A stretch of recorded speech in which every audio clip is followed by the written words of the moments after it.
이런 정부, 이런 정권 보셨습니까? 6개월 만에 재정 파탄, 인사 참사, 외교 실패, 안보 방관, 부동산 가격 급상승, 거품 경제 붕괴, 한마디로 국가를 초단기간에 붕괴시키고 있습니다. 이 지경에 이른 원인을 찾아보면 근본 원인은 부정선거에 있습니다.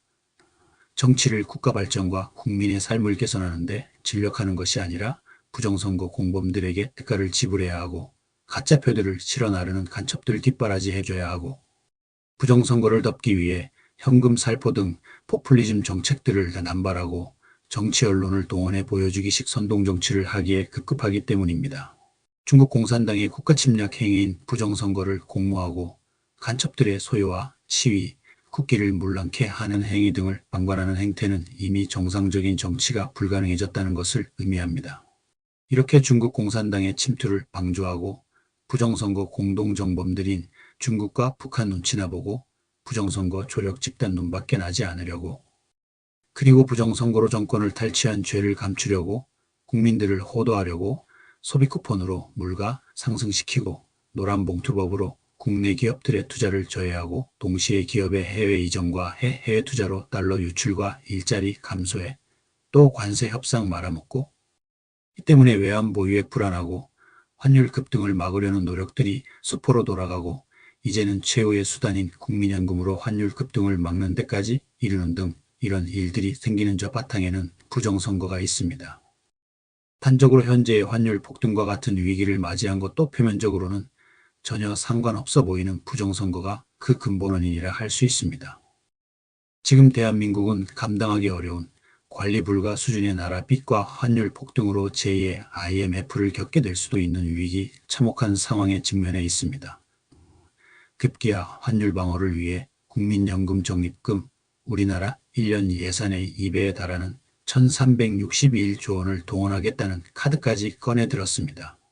환율 폭등의 직접적 원인은 문재인 정부 때부터 저지른 늘어난 국가채무 빚을 내서 지급한 민생생활지원금 지급 등 현금 살포로 인한 통화량 증가와 물가 상승 그리고 과다한 해외 투자, 결정적으로 정치 불안이 가져온 관세 협상 실패 등등을 그 원인으로 꼽을 수 있습니다.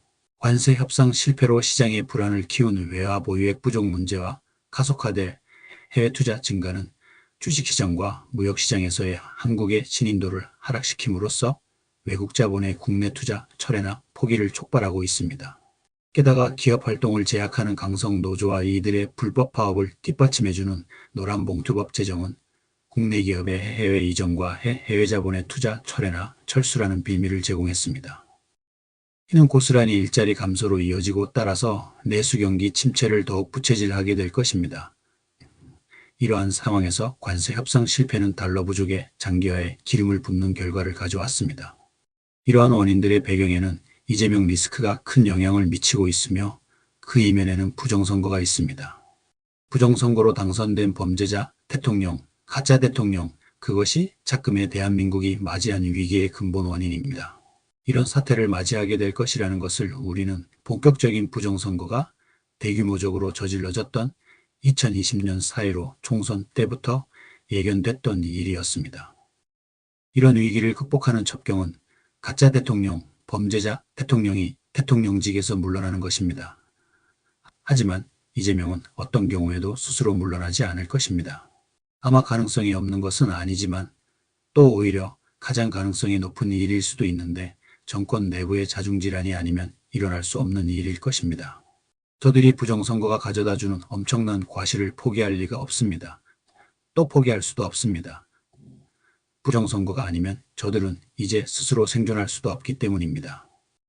이재명, 김민석, 정동영 같은 정치꾼들이 북한 공산당 대변인 같은 요소를 늘어놓는 것도 결국에는 저들에게 밉보이게 않으려 하고 계속해서 남한에서 활동하는 부정선거 간첩들과 척지지 않으려는 술책일 뿐입니다. 나라가 망가지고 사라진다고 해도 이재명은 절대로 스스로 권좌에서 내려오지 않을 것입니다. 그가 해온 짓들을 보면 잘 알 수 있을 것입니다. 저들은 단 한순간도 국가와 국민을 위해 정치를 한 적이 없는 착자들입니다. 자충수가 될 비상계엄을 비롯한 어떤 수단을 써서라도 자리를 보존하려 할 것입니다. 때문에 적지 않은 동안 우리 국민은 어렵고 힘든 시간을 보내야 할 것입니다. 그런데 이보다 더 심각한 일은 이재명이 물러난다고 하더라도 부정선거가 사라지지 않는 한 결국 저 무도한 민주당을 비롯한 반국가 세력들이 선거 승리를 통해 만들어내는 대통령과 국회의원은 결코 위기를 이겨내기는커녕 더욱더 국가를 나락으로 빠뜨릴 것입니다. 저들은 자신들 그리고 부정선거 공범들과 이익을 나눠먹는 데에만 급급한 정치를 할 것이기 때문에 나라는 결코 수렁에서 헤어나지 못할 것이며 국가를 파멸로 몰고 갈 것입니다. 이처럼 지금 우리가 치르고 있는 전쟁은 부정선거와 한몸인 반국가 세력과 벌이는 제2의 건국전쟁의 다름 아닙니다. 부정선거와 환율 폭등의 관계를 추론해보면 우선 정부가 제대로 발표하지 않고 언론이 대충 물타기하며 덮어주고 있는 우리나라의 빚은 올해 2025년 12월 현재 GDP 대비 181%입니다. 181%의 빚은 문재인 정부 들어서면서 급증했습니다. 문재인 정부 2탄이라 할 수 있는 이재명 정부에서는 더욱 가파르게 늘어나고 있습니다. 이 빚을 환산하면 국민이 1인당 8,963만 원의 빚이 있으며 이는 미래 세대가 감당해야 할 어마무시한 금액입니다. 현재 우리는 갓 태어나는 아이를 포함해서 미래 세대에게 막대한 빚만 남겨주는 불량 국민이 되었습니다. IMF와 OECD 등 국제기구는 여러 번에 걸쳐 우리나라의 부채 급증을 경고했습니다. 문재인 정부에서 국가 채무가 크게 증가한 이유는 단일 요인이라기보다 구조적 정책적 외생적 요인이 겹친 결과로 이해하는 것이 정확합니다. 그리고 이는 대규모 부정선거가 본격적으로 자행되었던 2020년 4.15 총선을 기점으로 현실화되었습니다. 특히 경제, 외교 현안을 해결하려는 노력보다는 중국 눈치 보기, 북한 달래기 등 퍼주기 정책으로 일관했습니다. 이 또한 부정선거 공범들에게 국가의 이익을 나눠줘야 하는 매국 정권이라는 것을 의미합니다. 이를 다시 살펴보면 우선 코로나19라는 대규모 외부 충격이 가장 직접적이고 큰 요인입니다. 전례 없는 재정 지출 확대, 재난지원금, 소상공인 자영업자 지원, 고용유지 지원금, 긴급복지, 방역비용, 세수 감소, 경기 위축으로 법인세, 소득세, 부가가치세 감소가 불가피했습니다. 그 결과 세입은 줄고 지출은 늘어 적자 국채 발행이 증가했습니다. 이는 한국만의 현상이 아니라 대부분의 OECD 국가에서 공통적으로 발생했습니다. 그런데 코로나의 창궐로 국민들이 힘든 시간을 보내던 2020년에 4.15 총선이 실시되었습니다. 역대 총선에서 최초로 조직적이고 체계적인 부정선거가 저질러졌습니다. 부정선거 이슈를 덮으려 코로나19로 어려운 시기임에도 불구하고 부정선거 공범들인 민주당, 중국, 북한, 국내 간첩들, 선관위 등의 조력자들에게 선거 승리에 따른 배당금을 지급해줘야 하기 때문에 각종 친중, 친북 정책들, 그리고 노조, 협력자 시민단체들, 지지자들을 위해 현금 지급 정책을 남발했습니다. 현금 살포를 비롯해 확장적 재정 기조 소득 주도포용 국가 유지는 출범 초기부터 재정을 적극적으로 활용하는 정책 노선을 채택한 문재인 정부의 약점과 무관하지 않습니다. 공공부문 일자리 확대, 아동수당, 기초연금 인상, 건강보험 보장성 강화 문재인 케어, 청년 노인 저소득층 복지 확대 등 단기 경기 부양, 게다가 중장기 복지국가를 동시에 추구한다는 명분은 세출을 급속히 증가시켰으며 이러한 세출 증가 속도는 세입 증가를 크게 앞서기 시작했습니다. 저금리 환경에서의 국채 발행 전략, 글로벌 저금리 기조 속에서 재정 적자를 줄일 수 있는 절호의 기회가 주어졌는데도 지금 빚을 내는 것이 미래보다 부담이 적다는 인식의 기초에서 문재인 정부는 GDP 대비 절대 금액보다는 국가채무 비율 관리에 초점을 맞춰 국가채무의 비율의 안정성만을 강조했습니다. 즉 빚을 냈지만 아직은 관리 가능한 수준이라는 인식이 정책 판단에 작용한 것인데 우리나라가 이미 구조적으로 고령화와 복지 수요 증가와 공무원 군인 연금 및 급속한 고령화로 연금 의료 돌봄 지출 증가, 게다가 출산율 하락과 같은 미래 세수 기반 약화와 같은 예견 가능한 누적된 구조 문제를 방치한 채 재정 적자를 가속화시켰습니다. 이렇게 표면적으로는 문재인 정부에서 국가빚이 늘어난 주된 이유로 코로나19 위기 대응, 확장적 복지 재정 정책, 저금리 환경, 그리고 고령화라는 구조적 요인 등을 꼽을 수 있는데 이런 문제에 제대로 대처하지 못했던 아니, 대처할 수 없었던 그 근본 이유는 중국 공산당과 공모하여 조직적으로 저지른 부정선거로 인해 치러야 할 비용이 적지 않았기 때문입니다. 이는 국가의 발전과 국민의 삶을 개선하는 일은 안중에도 없으며 오로지 부정선거에 협력한 자들의 이익을 관리하는 데 치중하는 정치를 일삼을 수밖에 없었기 때문입니다. 문재인 정부 제2탄이라 할 이재명 정부 역시 똑같은 부정선거로 강탈한 불법 정권이기 때문에 사정은 달라질 것이 없는 데다 이재명 개인의 사법 리스크가 그대로 정치 리스크로 그리고 그것이 국가 리스크로 노골화된 것이 환율 급증의 근본 원인입니다. 즉 우리는 이재명 정부에서도 왜 어떻게 국가 채무가 늘어날 수밖에 없으며 또 환율 급등과 같은 문제로 이어질 수밖에 없는지 살펴보겠습니다. 이에 앞서 먼저 지적해둘 것은 환율 방어 노력으로 환율이 어느 정도 감당할 수 있을 정도 안정화된다고 해도 그 여파는 한국 경제에 많은 후유증을 남길 것이며 경제 회복을 비롯한 문제 해결은 이재명 불법 정권의 종식과 부정선거 없는 선거를 통해 새로운 정치 세력의 등장을 통한 정상국가의 복원에 달려 있습니다. 본인의 불법, 탈법, 부정선거 등 개인의 사법, 정치, 국제적 리스크를 관리하기 위해서는 국가 주도의 성장 투자 강조, 경기 침체 국면에서 재정의 적극적 역할 중시, 균형 재정보다 순환 재정 선호 등 국가 채무 증가를 감수하는 정치를 선택할 수밖에 없습니다. 하지만 문제를 호도하는 이런 명분뿐인 경제적 구호로는 실물 경제에 닥친 위기를 해결하기 어렵습니다.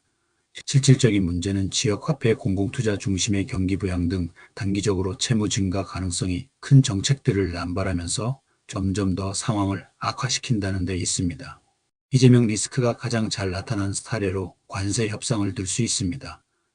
미국과의 관세 협상에 폭망함으로써 현금 지급을 포함한 6,500억 달러 규모의 대미 투자를 약속함으로써 안정적인 경제정책 수립을 어렵게 만드는 손실을 자초했습니다.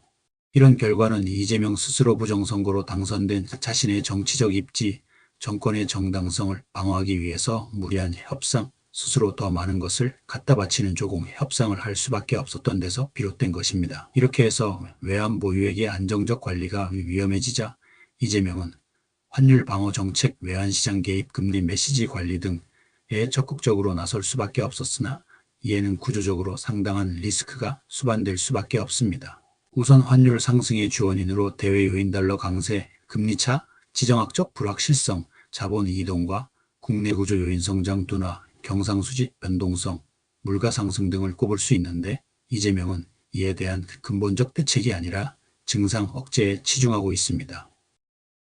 즉 외환시장 개입과 여론의 불안을 잠재우는 단기 메시지 관리에 집중함으로써 일시적 안정은 가능하나 문제의 근본적 해결에는 한계가 있을 수 있습니다. 이러한 방식이 더 이상 먹히지 않게 되면 그야말로 걷잡을 수 없는 위기에 빠질 수도 있습니다. 이런 시장의 반복적 대규모 개입은 신뢰를 잃고 불안을 확대할 수 있으며 임계점에 이르게 되면 더 이상 아무 손도 쓸 수 없게 될 것입니다. 이미 현재에도 환율 방어를 위해 금리를 올리면 가계 기업 부채 부담 증가, 내수 투자가 위축하고 금리를 동결 인하하면 한미 금리차 확대로 자본 유출 압력이 커지기 때문에 적절한 해법을 찾기가 어렵습니다. 환율 방어는 단기적으로 수입 물가 상승을 완화해 줌이나 이런 인위적 방어는 가격 왜곡, 수입 대체, 수출 경쟁력 하락 등 중장기적으로 경제 자생적 조정 능력을 약화시킴으로써 회생할 수 없는 상태에 빠질 수 있습니다. 이미 국부의 30%가 소실된 상황에서 국민연금 재원을 환율 방어에 투입하는 일이 위기를 넘길 수 있어야 할 것입니다.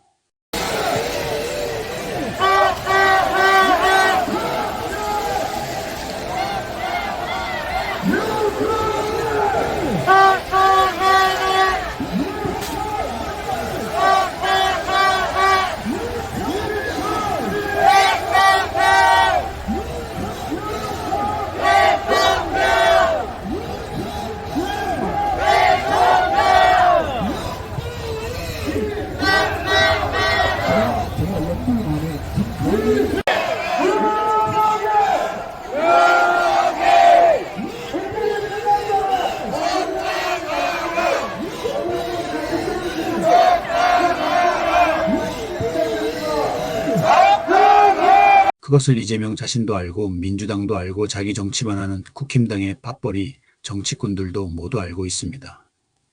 국민들을 선동하고 국민들에게 사기치는 밥벌이 정치를 하는 이들 모두가 자유민주 시민의 적입니다. 이런 정치를 하는 정치꾼이 없는 세상일수록 살기 좋은 세상일 것입니다. 부정선거는 자유민주주의를 파괴하고 정치 발전을 불가능하게 함으로써 결국에는 그 피해가 고스란히 국민에게 돌아갈 것입니다. 부정선거와 반국가 세력은 한 몸입니다. 윤어게인 윤석열 대통령은 부정선거 반국가 세력에 침략당한 국가의 위기를 온 국민에게 알린 영웅입니다. 우리는 영웅 윤석열의 희생을 잊지 않을 것입니다.